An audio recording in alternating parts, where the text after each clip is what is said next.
Nothing to be worried about. You're a smart woman with a strong moral compass. You just need to think your way out of it. Oh, fudge!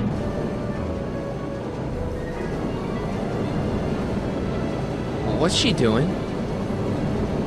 I think she's spouting euphemisms at us. Luckily, the road out of Hill Valley is still pretty rough in 1875. It's unlikely she'll manage to accelerate to 88 miles an hour anytime soon. How are we gonna stop her? Good question. We can't risk injuring her or damaging the vehicle for fear of altering the timeline even further. Luckily, those diagnostic lights my alternate self put all over DeLorean have given me an idea. Here, take these.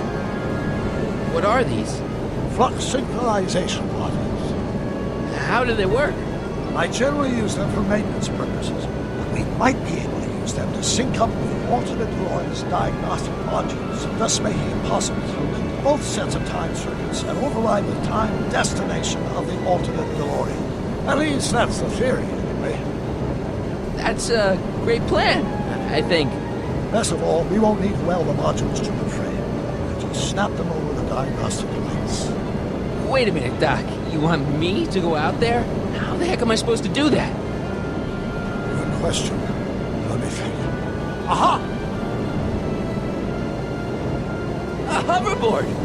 It saved our hides a few times before, so it seemed like the appropriate tool to bring along for the job. Sweet!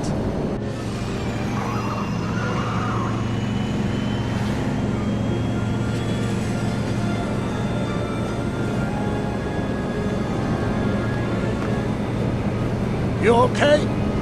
It's just like riding a bike. You ready to make the jump? Ready, Doc. 1, 2, 3, jump! Whoa!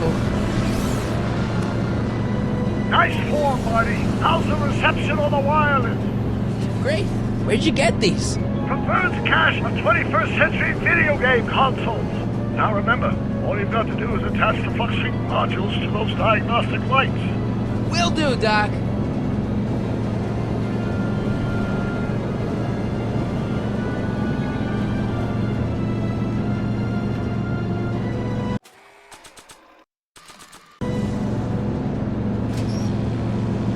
All right. Nicely done. Now, aim the thing toward the receiving dish. I'll try, but it's getting a little bumpy out here. I already put a flux override here.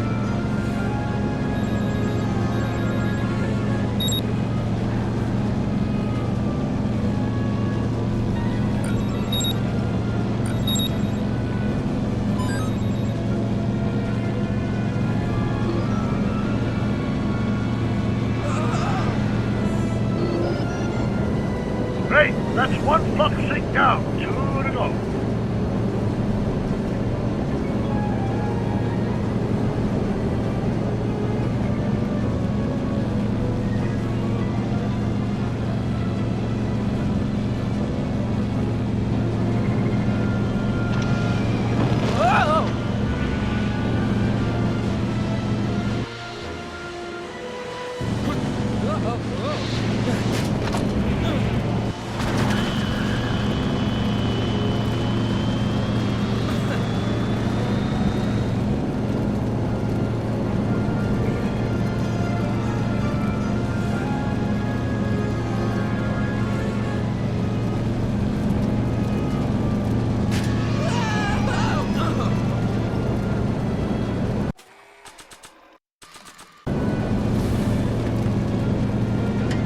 Nice work, Marty.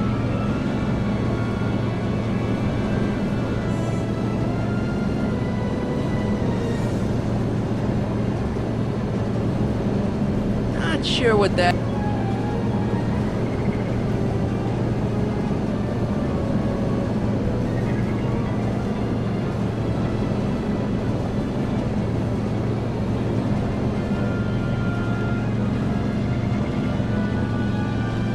Made it.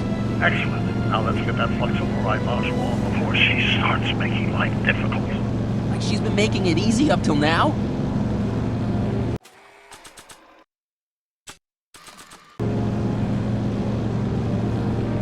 Well, here goes nothing, Doc. Whoa! Perfect! Now, aim the flux sync towards the receiving dish on my DeLorean. Receiving dish, check!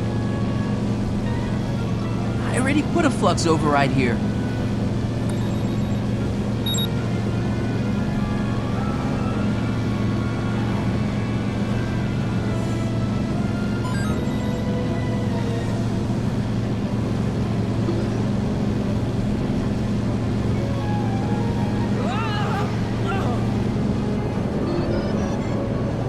We're almost home, Marty. Just one flux sync left. Get off my car, you hooligan!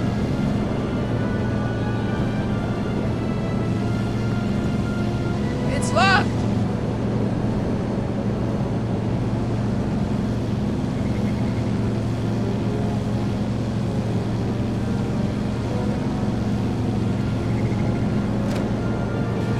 Edna! What? Let me in! You want in? Fine! Ah! Marty, are you all right? Not really.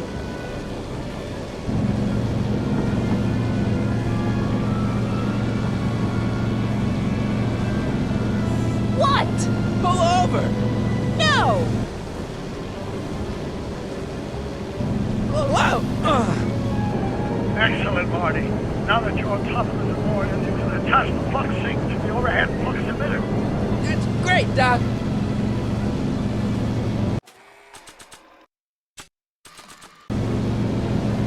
Ha! Nicely done. Now, aim the sync toward the receiving dish.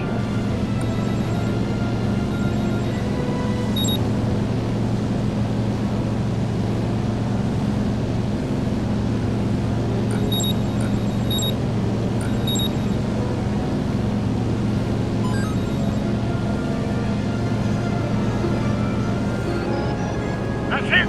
Get out of there, Marty. Phew.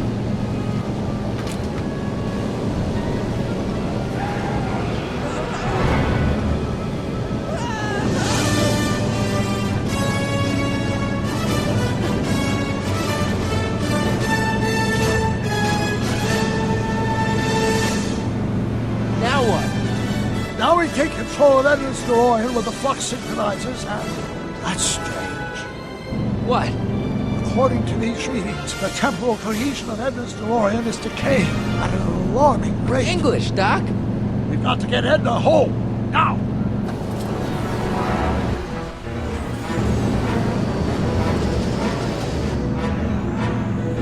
Hold on!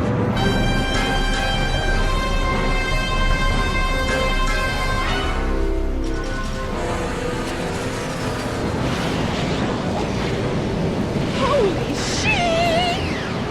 Ah! Oh.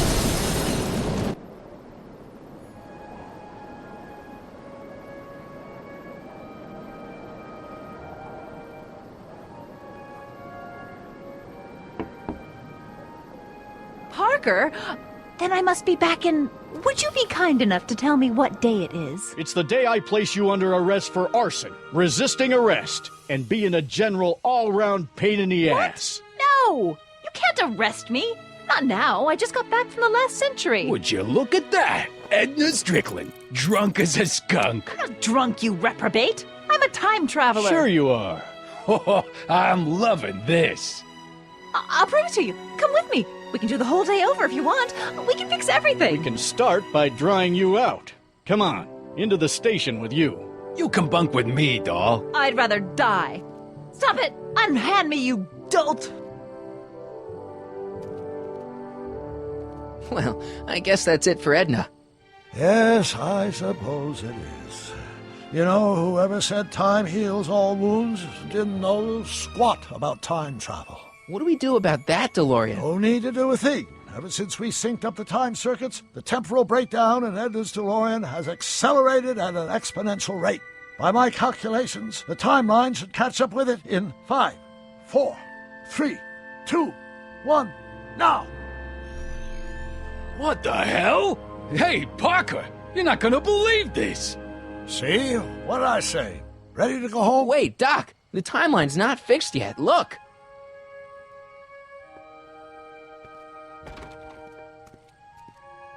Sonny! You missed all the fireworks at the expo. Yeah, so I heard. Listen, I heard a rumor about you two. I guess we gotta come clean. Ta-da! Artie took me to Reno last night. Try to keep a secret in Hill Valley. Well, you gonna congratulate us or what? Then it's true. My grandpa's married the wrong grandma. I'm done for. Hey, you feeling all right, kid? You don't look so hot. Artie, you can't do this. You're not supposed to get married for another 5 years. Well, I know Trixie and I were taking things slow.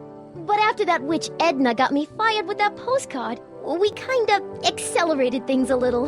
The postcard? Oh, man. Trixie, you can't marry Artie. Is this about my past with Kid? 'Cause Artie ain't holding that against me. That's right, darling. The past is the past. Yeah, but... Can you see through me? Nope, never could figure you out. I thought you'd be thrilled for us. You don't understand. You're supposed to marry Sylvia Miskin. But I did marry Sylvia Miskin. What? You didn't think my real name was Trixie Trotter, did ya? Don't feel too bad. It was kind of a surprise to me, too. Wait a minute, you're Grandma Sylvie? Grandma? Hey, how old do you think I am, kiddo? But you're so skinny and blonde and... Yeah, I it's amazing. Oh my God, I've seen you naked. You're Sylvia? You okay, pal? Yeah, I'm fine. Great. You kids go off and have yourself a wonderful honeymoon. And don't worry about your dad, Artie. I'm sure he'll come around. Come around to what? To approving your marriage. You seem kinda mad about it back at the high school. Well, that was before I got a look at her.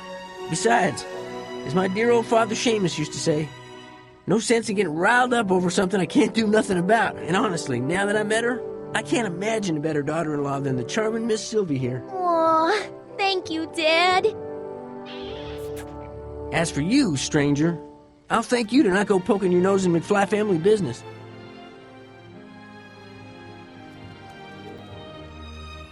It's been a pleasure, Agent Crockett.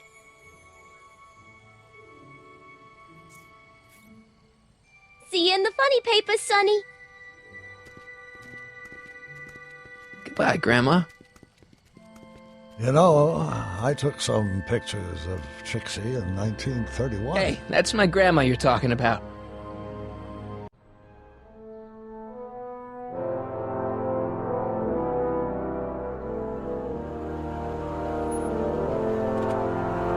Here we are, back in good old 1986. May 14th? 15th. Best to build in a little lag time. Gives you a chance to catch up. Looks like the estate sale is still going on. Hey, don't you want to stay, Doc? You gotta stop the bank from selling off all your old stuff. What are you talking about? Estate sale? Bank? I'm not dead, Marty. Clara and I are having a little garage sale, that's all. Garage sale? You mean... Marty, you're back from your trip.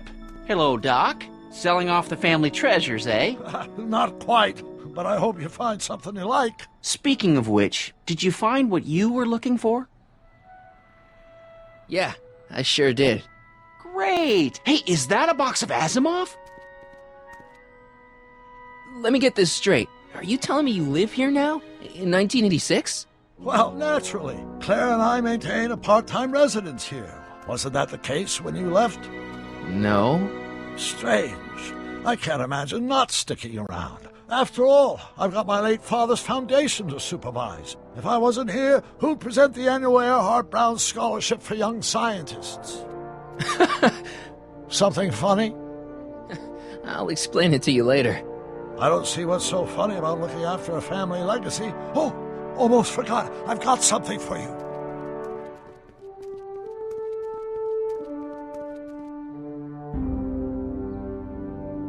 Happy graduation. Graduation? But that's not for another... The McFlys of Hill Valley. An exhaustively detailed history of your family, from your great-great-grandfather Seamus to the present. You traveled through time to write this? Well, most of the research was done traditionally, but your grandma Sylvia proved to be something of a mystery. Which is why you traveled back to 1931 to look for her. Exactly. Who knew she was singing in a speakeasy under a stage name? This is great, Doc. Thanks. It's the least I could do for the man who saved me from making the worst mistake of my life. Yoo-hoo! Dr. Brown! Edna? Einie! What's going on? What are you doing with my dog? The same thing I do every afternoon, silly man. Giving him such much-needed exercise. Isn't that right, Einstein? Hey, Dollface, it's past time for our 3:30. Coming, sweetie! Oh, Mr. McFly, have you seen my stepson anywhere? Oh, Biff! I think you're late for an appointment. Oh, well, gosh. You're right, Mr. McFly. Hi, Marty. Don't they make a great little family? You'd never know they met in prison.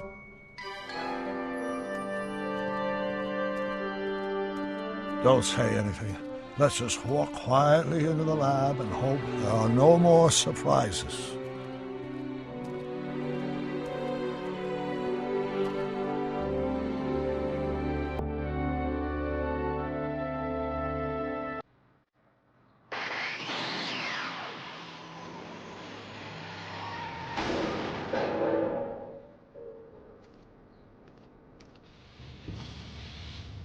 Doc, Marty, what are you doing here? you gotta come with me.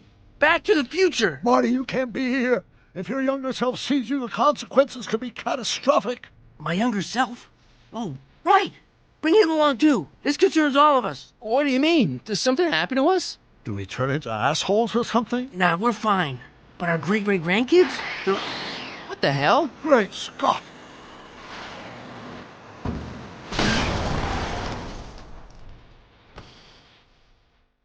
Doc, you gotta come back with me. Don't listen to him, Doc. It's me you gotta help. If you want to save Jennifer and our 12 kids. What? That timeline was overwritten 5 jumps back. Doc, how can there be 2 more of me here? I have no idea. By all rights, a space-time continuum should be tearing apart like a cheap dish rag right now. It already is.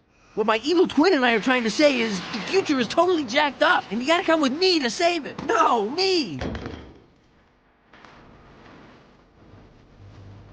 So, we meet at last. You've altered my timeline once too often. What's going on, Doc? Well, we do seem to have a conundrum on our hands. Or 3. Yeah, Doc, but which one is the real me? Isn't it obvious, Marty? Come on. Prepare to be erased. Doc, wait! What about the space-time continuum? Yeah, what about my future? And mine? The future.